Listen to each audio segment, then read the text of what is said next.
आप सभी का बहुत बहुत स्वागत है। जैसा कि आप सभी जानते हैं, इस साल कोरोना वायरस के कारण हमारा सामान्य जीवन कई स्तरों पर प्रभावित हुआ है। लॉकडाउन के कारण हमारे सभी शैक्षिक संस्थान बंद करने पड़े। मार्च के महीने में बंद हुए हमारे स्कूल आज मार्च में भी पूरी तरह से नहीं ओपन हो पाए हैं।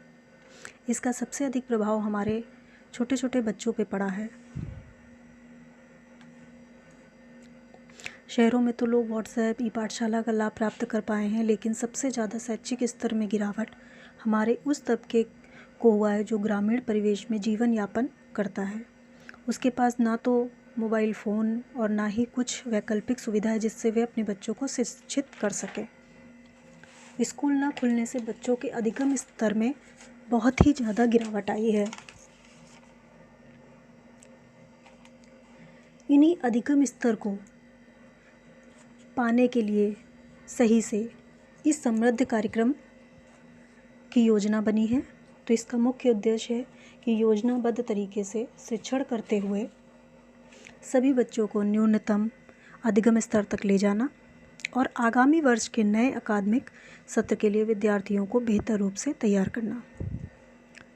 मैंने एक समृद्ध कार्यक्रम रजिस्टर बनाया है जो गणित विषय का है। उम्मीद है आप सबको पसंद आएगा। तो शुरू करते हैं। समृद्ध कार्यक्रम रजिस्टर, विषय गणित।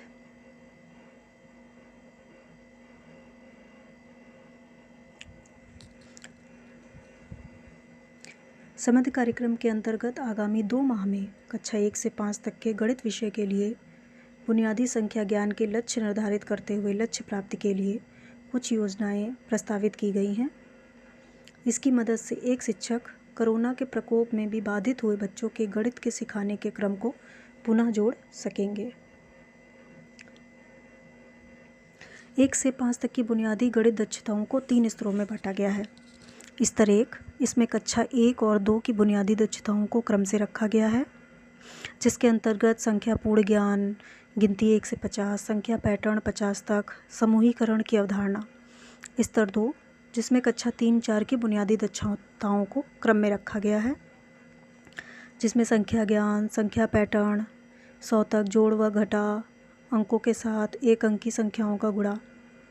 स्तर 3 में कक्षा 5 की बुनियादी दक्षताओं को क्रम से रखा गया है।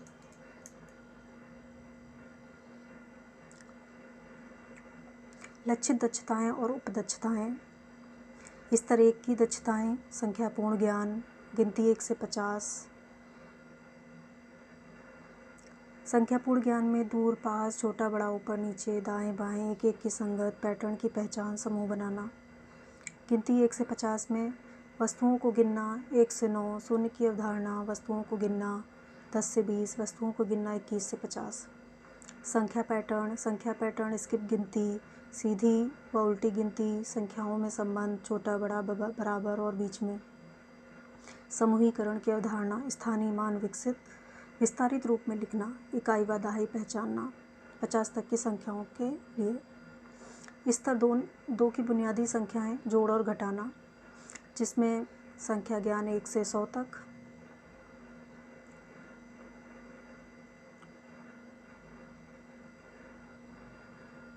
फिर संख्या पैटर्न 100 तक, जिसमें संख्या पैटर्न, स्किप गिनती, संख्याओं के संबंध,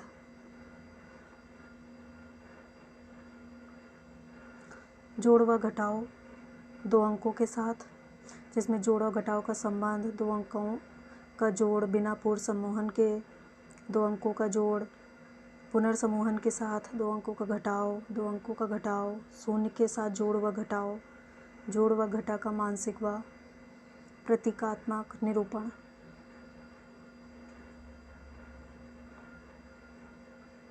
एक अंकी संख्याओं का गुणा, एक अंकी संख्या का एक अंकी संख्या के साथ गुणा।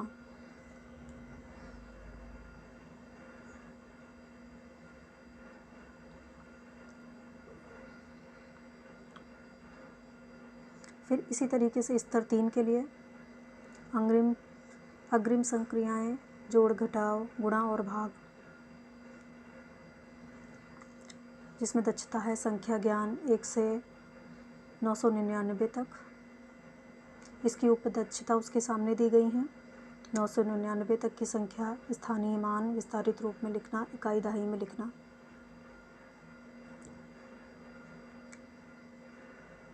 फिर जोड़ और घटाओ 3 अंकों के साथ, जिसके समक्ष उसके सामने उसकी उपदक्षताएं दी गई हैं।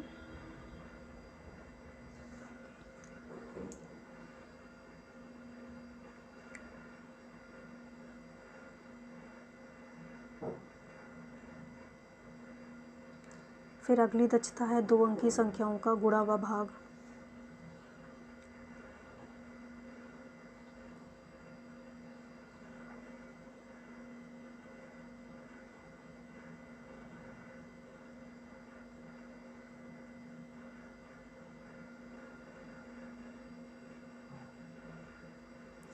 अब हमें करना क्या है कि हमें पता होना चाहिए कि बेसलाइन आकलन, सबसे पहले हमें बेसलाइन आकलन करना है। उसी के आधार पे हम समूह निर्धारण करेंगे। स्तर 1 के अंतर्गत कक्षा 1 और 2, कक्षा 1 और 2 में स्तर 1 के लिए बेसलाइन आकलन नहीं किया जाएगा, क्योंकि कक्षा 1 नवीन नामांकन होगा और कक्षा 2 में वो बच्चे आएंगे जो कि 1 से आए हैं प्रमोट होकर के, जिन्होंने अभी तक कुछ भी पढ़ाई नहीं की है। सभी बच्चे एक ही समूह में रहेंगे। फिर स्तर 2 जो कक्षा 3 और 4 के लिए होगा, कक्षा 3 और 4 में स्तर 1 और 2 के लिए दिए गए टूल से बच्चों का बेसलाइन आकलन किया जाएगा। स्तर के अनुसार इनके 2 समूह बनेंगे। इसी तरह स्तर 3 जो कक्षा 5 के लिए होगा, इसमें स्तर 1, 2, 3 के सभी प्रश्नों को हल करेंगे। टूल से बच्चों का बेसलाइन आकलन किया जाएगा। स्तर के आधार पर 3 समूह बनाए जाएंगे। आकलन प्रपत्र में प्रत्येक बच्चों को उनकी दक्षता के अनुसार ग्रेड ए और बी दिया जाएगा। ए यानी दक्षता प्राप्त है, बी यानी दक्षता प्राप्त नहीं है। स्तर के सभी प्रश्नों का सही उत्तर दिए जाने पर ही किसी बच्चे का उच्च स्तर को पूरा किया जाना माना जाएगा। फिर ये समूह निर्धारण है। कक्षा 1 और 2 के लिए एक समूह बनेंगे, जिसमें सभी बच्चे अपनी कक्षा में एक ही समूह में रहेंगे। कक्षा 3 और 4 में 2 समूह बनेंगे। समूह 1 में जो हमारा आकलन टूल दिया गया है, उस स्तर 1 के आकलन टूल को जो सारे बच्चे हल नहीं कर पाएंगे वो समूह 1 में रहेंगे, और जो स्तर 1 के टूल को हल कर लेंगे लेकिन स्तर 2 के टूल के सभी प्रश्न हल नहीं कर पाएंगे वो स्तर 2 में रहेंगे। इसलिए कक्षा 5 में 3 समूह बनेंगे। पहला समूह जिसमें स्तर 1 के प्रश्न बच्चे नहीं हल कर पाएंगे। दूसरे में समूह 2 में वे बच्चे रहेंगे जो स्तर 1 के सभी प्रश्न हल कर पाएंगे लेकिन 2 के हल नहीं कर पाएंगे। और समूह 3 में वो बच्चे रहेंगे जो स्तर 1 और 2 के आकलन टूल के सभी प्रश्न हल कर पा रहे हैं लेकिन स्तर 3 के टूल के सभी प्रश्न नहीं हल कर पा रहे हैं।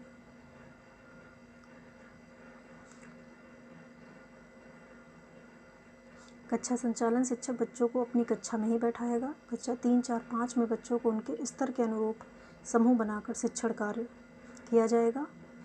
किसी बच्चे द्वारा निर्धारित समय में पहले दक्षता हासिल कर लेने की स्थिति में शिक्षक उसे अगले स्तर के समूह में साथ जोड़ेगा। बच्चों को उनके स्तर के बारे में कोई चर्चा नहीं की जाएगी। इसका उपयोग केवल शिक्षक के लिए शिक्षण कार्य प्रभावी तरीके से करने के लिए किया जाएगा। सतत आकलन करना होगा हमें हर बार।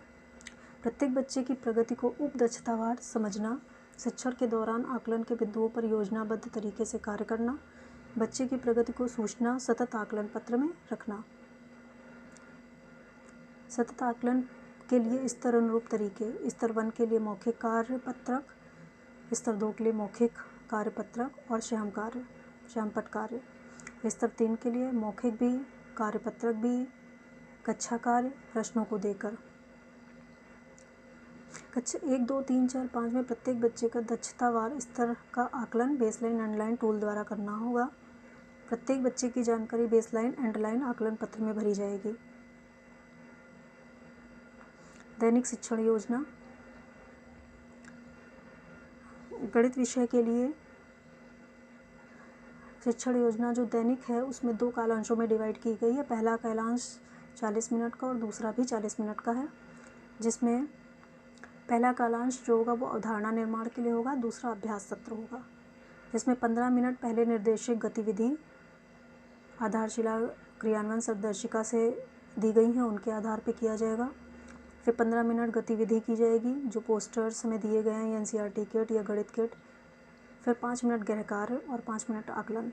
इसी तरीके से अगले 40 मिनट यानी दूसरे कालांश में भी 15 मिनट गतिविधि पे होंगे, 15 मिनट कक्षा कार्य होगा, कार्यपत्रक होगा, फिर 5 मिनट गृह कार्य और 5 मिनट आकलन। अभ्यास सत्र के दौरान ही कक्षा कार्य या कार्यपत्रक के माध्यम से न्यूनतम 15 मिनट के लिए लिखित कार्य आवश्यक रूप से कराया जाएगा। प्रोजेक्ट कार्य बच्चों को सीखने सिखाने की प्रक्रिया में अभिभावक और समुदाय को भागीदार बनाने के लिए प्रोजेक्ट कार्य बच्चों को दिया जाएगा। ये आकलन प्रपत्र है। स्तर 1 के लिए मैंने स्तर 1 का बनाया है। यहाँ पे बेसलाइन और एंडलाइन, जैसे कि स्तर 1 का बेसलाइन एंडलाइन नहीं होना है, बेसलाइन होना है, एंडलाइन नहीं होना है।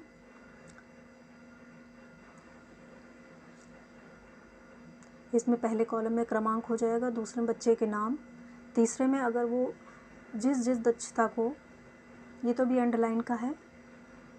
इसके साथ ही एक सतत आकलन प्रपत्र है स्तर 1 के लिए। इसमें भी क्रमांक है, फिर बच्चे का नाम।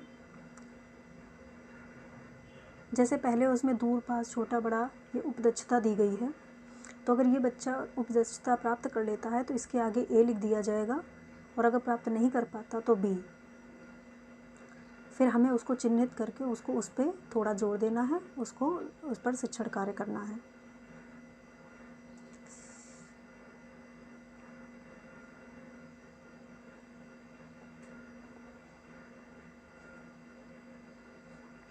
ये वार्षिक कैलेंडर आया है जिसमें हमें कक्षा 1 जो नवीन नामांकन है उसमें आधारशिला क्रियान्वयन संदर्शिका से करना, उस पर कोई भी समृद्ध संदर्शिका का प्रयोग नहीं किया जाएगा।